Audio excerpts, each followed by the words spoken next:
காலம் கனிந்து வளரும் உறவு மேளம் முழங்க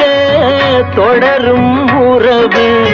தாய்மை கொடுக்கின்ற அம்சம் வாழை வளர்க்கின்ற வம்சம்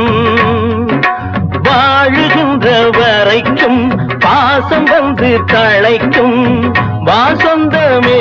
உள்ளத்தில் என்றென்றும் வா பட்டு வண்ண சேலைக்காரி என்னை தொட்டு வந்த சொந்தக்காரி ஒரு பெண்ணிடத்தில் என்ன என்ன புதுமை அவள் புன்னகையில் தொட்டில் கட்டும் இளமை ஒரு பெண்ணிடத்தில் என்ன என்ன புதுமை அவள் புன்னகையில் தொட்டில் கட்டும் இளமை